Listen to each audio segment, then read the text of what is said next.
Assalamualaikum, salam hormat, anda menyaksikan Pantau Belanjawan 2023 bersama saya Haris Ashraf Hasnan, dan untuk waktu ini kita nak memberi fokus berkenaan dengan emolumen, gaji, allowance dan sebagainya, termasuklah pencen, di mana ini satu perkara ataupun peruntukan yang besar di dalam belanjawan dan bagaimana ianya sebenarnya penting pada ketika ini untuk ada cerita-cerita berkenaan dengan kemungkinan ianya akan disemak semula, termasuk dari segi allowance sara diri dan juga pencen. Jadi bersama dengan saya menerusi Google Meet pada ketika ini, Saudara Muhammad Effendi Abdul Ghani, Presiden Kongres Kesatuan Sekerja Malaysia MTUC. Assalamualaikum Cik Effendi. Waalaikumsalam warahmatullahi wabarakatuh. Cik Fendi, pertama sekali reaksi melihat kepada isu berkait dengan allowance sara diri dan juga pencen ini. MTUC juga sebelum ini pernah menyatakan cadangan juga kepada kerajaan untuk meneliti, melihat semula dari segi semakan semula allowance sara diri dan juga pencen. Mungkin boleh ceritakan dalam membuka perbincangan kita. Sebenarnya MTUC kita memang dah lama dah kita perjuangkan allowance sara diri atau kita panggil allowance cost of living allowance ni lah, allowance COLA ni. Sebenarnya semasa kita mencadangkan gaji minimal RM1,500 pun bersama dengan allowance COLA RM300, baik itu menjadi RM1,800. Itu sebenarnya hal tuju MTUC. Jadi bagi MTUC sebenarnya sudah sampai masanya bagi pihak kerajaan untuk menguatkuasakan supaya allowance COLA ni mesti dibuat ataupun diberi kepada pekerja-pekerja sektor swasta sepenuhnya, bagi memastikan mereka dapat meneruskan kelangsungan hidup dan mengimbangi kos sara hidup yang makin lama makin meningkat dari hari ke hari sehingga hari ini. Ya, Encik Fendi, kalau kita meneliti kepada ringkasan anggaran perbelanjaan, terutama perbelanjaan mengurus untuk tahun 2023, emolumen sahaja hampir lebih RM90 bilion dengan perkhidmatan bekalan, dan kalau kita nak lihat dari segi pencen, sekitar di sini sekitar RM23 bilion sebenarnya, satu angka yang cukup besar perbelanjaan kerajaan di situ. Pertama sekali, kalau kita bercakap dari segi semakan semula ini, bagaimana ianya perlu dilakukan? Maksudnya dari segi amountnya ke, melihat kepada kawasan-kawasan tempat tinggal, kediamannya. Mungkin boleh diperincikan berkenaan dengan semakan semula melibatkan allowance COLA ini terutamanya, Cik Fendi. Bagi kita punya sektor swasta ni, kita memang perlukan COLA tu dari segi berdasarkan kepada kawasan. Kalau kita lihat kan ni, luar bandar, dalam bandar, kita ada perbezaan dari cost of living mereka hidup, bagaimana mereka untuk menampung kos sara hidup yang berbeza dalam bandar luar bandar. Kalau kita lihat kajian Bank Negara pun pada tahun 2019 menunjukkan bahawa kita memerlukan lebih kurang yang bujang, memerlukan lebih kurang 2,700 untuk hidup dalam bandar, kan. Jadi saya rasa itu yang perlu kita lihat, bagaimana untuk kita mengimbangi keperluan sara hidup dalam bandar dan luar bandar. Dan bukanlah saya katakan bahawa luar bandar tidak mempunyai kos hidup yang tinggi juga, tetapi kritikal kita pada hari ini kita lihat kos-kos yang meningkat. Jadi semua tempat, semua pihak ataupun bandar kalau meningkat, tetapi kita kena ada satu amount yang boleh membezakan perbezaan antara luar bandar dalam bandar. Itu saya nampak yang perlu kita lihat dari segi amount dia. Cik Fendi, penting juga untuk kita telitikan di sini apabila orang bercakap berkenaan dengan allowance sara diri ini, terutama dalam skim swasta.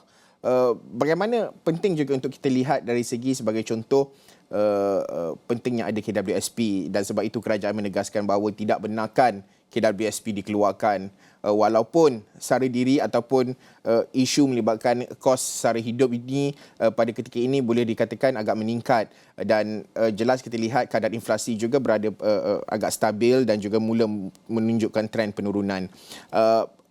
Bercakap soal allowance sara diri ini, amount itu dalam skim swasta dari segi kesediaan majikan dan sebagainya, adakah kita mula nampak? Sedangkan kalau kita nak cakap dari segi kenaikan gaji, itu satu perkara yang cukup susah di peringkat majikan. Ini apatah lagi kalau nak ditambah ataupun cadangan yang dikemukakan untuk melaksanakan allowance sara diri terutamanya dalam skim swasta ini, Cik Fendi.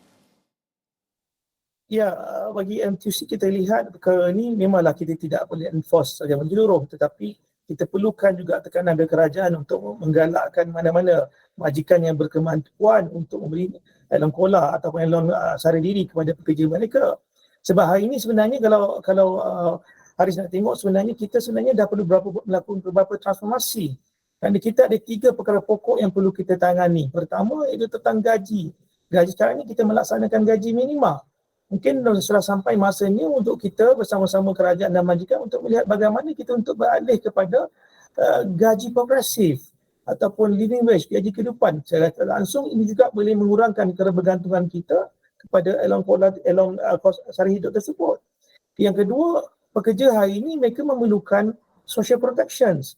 Hari ini kita ada 2 institusi yang terbaik dalam negara kita. Tadi Saudara Haris menyebut tentang KRSP. Kita juga ada Perkeso yang menjaga tentang social protection pekerja-pekerja dalam negara kita. Mungkin sudah sampai masanya untuk kita review balik bagaimana untuk kita extend. Kita ada skim bencana kerja, kita ada skim insurans pekerja. Mungkin sudah sampai masanya untuk kita ada skim bencana bukan kerja. Mungkin dah sampai masanya untuk kita ada skim selepas bersara. Begitu juga kepada kita punya kalau cerita tentang pencen, kan, sebab kebergantungan kita kepada allowance gaji dengan allowance sara hidup ni perlu kita tengok dari segi segala sudut. Kalau kita ada KWSP, satu institusi yang bagus yang mengendalikan jaga duit pekerja, jadi mungkin sudah sampai masanya kita perlu ada satu simpanan untuk duit pekerja. Pada masa sama juga kita perlu satu simpanan untuk pencen pekerja-pekerja swasta.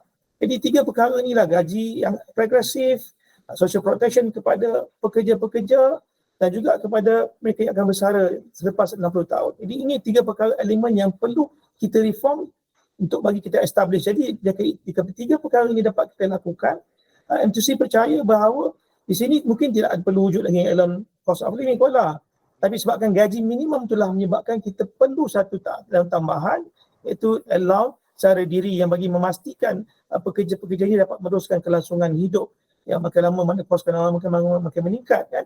Ini 3 elemen yang MTC lihat yang perlu kita reform bagi memastikan kelangsungan pekerja, sama ada pekerja baru, pekerja yang sedang bekerja dan pekerja yang akan menghabiskan waktu kerja akan melalui zaman persaraan. Ini 3 perkara yang perlu kita lihat secara total.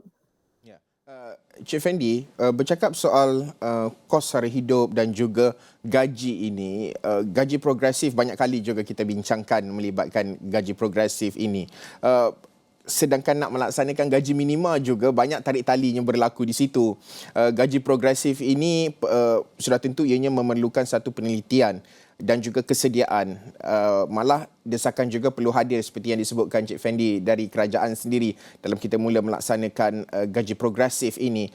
Adakah pelaksanaan gaji progresif ini dilihat sebagai salah satu cara untuk Malaysia ini keluar daripada perangkap negara berperdebatan sederhana? Pandangan Cik Fendi sendiri dari segi untuk membawa Malaysia yang lebih progresif ke hadapan ini, Cik Fendi. Kalau kita lihat untuk kita menjaga kesejahteraan pekerja atau rakyat, kita seharusnya dah kena transform, sebab gaji progresif sebenarnya adalah gaji yang agak kata fair pada semua orang, pada semua pekerja. Sebab hari ini kita ada gaji minimum. Bila gaji minimum ini, ia berlaku diskriminasi kepada kaum, diskriminasi kepada gender kita lihat, dan kita lihat juga adanya berlaku mismatch, ketidaksepadanan yang dalam negara kita yang kita agak bimbang kerana mismatch yang ada dalam negara kita makin lama makin meningkat. Kan, waktu itu kita perlukan gaji progresif, kerana gaji itu berdasarkan kepada kelayakan mereka, kepakaran mereka. Jadi bagi saya pihak industri pun akan melihat benda itu ada adil, fair. Sebab dia akan memberi gaji kepada mengikut mereka punya kelayakan ataupun mereka punya qualification mereka dan juga atas kemahiran mereka. Jadi kalau gaji ini dapat kita reform, selaras kita dalam rancangan Malaysia yang ke-12 untuk memastikan pendapatan isteri rumah RM10,000, maka itu kita kena bergerak kepada gaji yang progresif, gaji yang bermaruah. Maka itulah dapat kita untuk mencapai rancangan Malaysia ke-12 itu untuk pendapatan isteri rumah RM10,000. Tetapi kalau kita tidak bergerak daripada gaji minimum hari ini, yang hari ini macam tadi Saudara Haris kata, betul nak laksanakan RM1,500 pun masalah. Ada lagi majikan-majikan yang macam PKS yang di bawah 5 orang masih lagi memberi gaji RM1,200. Ini cabaran kita. Jadi bagi MTC semua pihak kena ambil bahagian, take part bagaimana untuk memastikan supaya kesejahteraan rakyat, kesejahteraan pekerja ini dapat kita sama-sama membantu. Jadi bagi MTC the best solution yang ada hari ini untuk kita transform kita punya gaji, sebab gaji itu adalah segala-galanya. Bila ada naikkan gaji progresif atau kenaikan gaji, maka itu social protection kita akan meningkat, dan juga simpanan hari tua kita pun boleh meningkat juga. Jadi ini perkara tiga perkara pokok yang paling utama untuk kita memastikan kelangsungan pekerja semasa yang akan masuk kerja, yang sedang bekerja atau yang akan bersara nanti.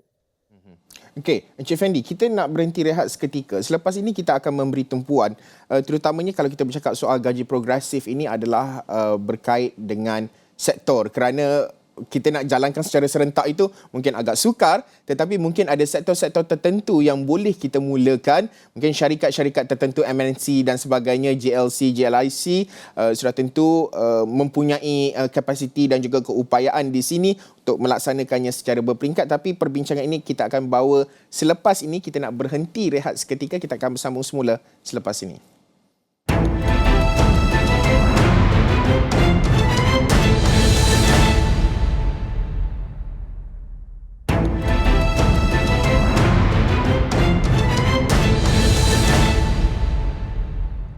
Bertemu kembali dalam Pantau Belanjawan 2023. Kita masih lagi membincangkan berkenaan dengan menyemak semula dari segi allowance sara diri, pencen, pelaksanaan gaji progresif, kerana ini berkait dengan perkara yang cukup penting.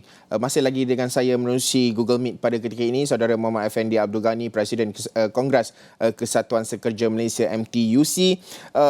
Cik Fendi, sebelum kita berhenti rehat tadi, saya ada melontarkan soalan ataupun isu melibatkan sektor mana yang boleh kita laksanakan secara berperingkat kalau kita bercakap berkenaan dengan gaji progresif ini. Kerana kalau kita nak laksanakan secara serentak, mungkin ianya satu kekangan juga melibatkan PMKS terutamanya. Tapi mungkin ada sektor-sektor tertentu, MNC, JLC, JLIC dan sebagainya, ini boleh mengorak langkah, memulakan langkah pertama ataupun pilot project dalam kita melaksanakan gaji progresif. Cik Fendi.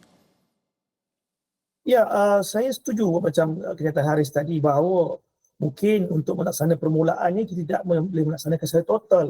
Tapi boleh kita mulakan macam mana yang Perdana Menteri umumkan tentang gaji 3,000 di plantations kan. Maknanya itu permulaan yang baik. Jadi kita juga boleh memulakan dengan syarikat-syarikat multinasional.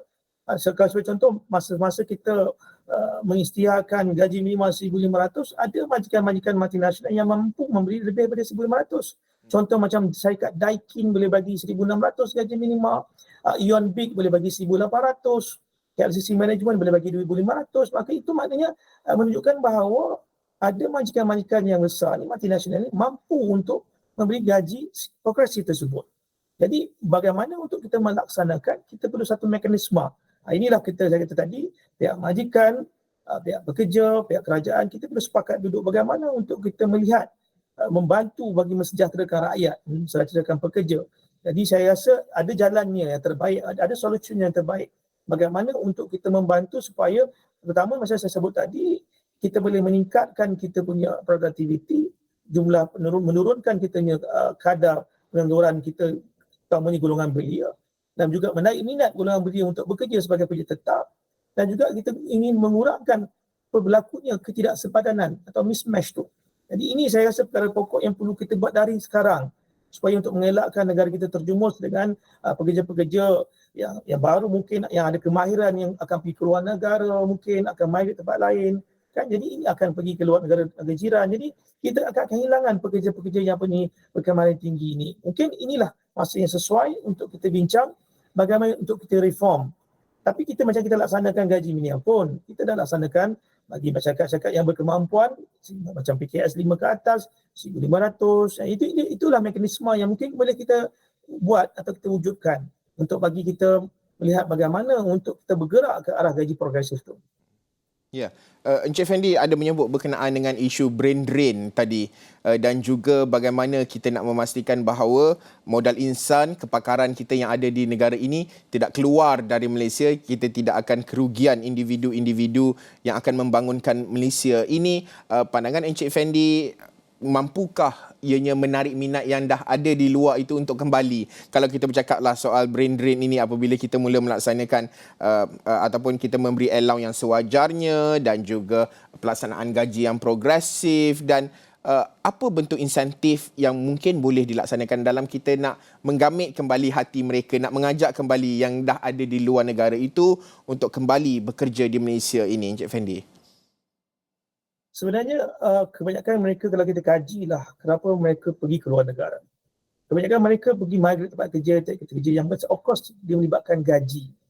So gaji yang komprehensif, gaji yang munasabah untuk mereka sesuai dengan kelayakan ataupun qualification mereka. Jadi ini perkara yang saya rasa perlu kita sama-sama lihat bagi mengelakkan mereka keluar. Bagi mereka yang nak keluar atau nak balik tu memang kita agak sukar sebenarnya.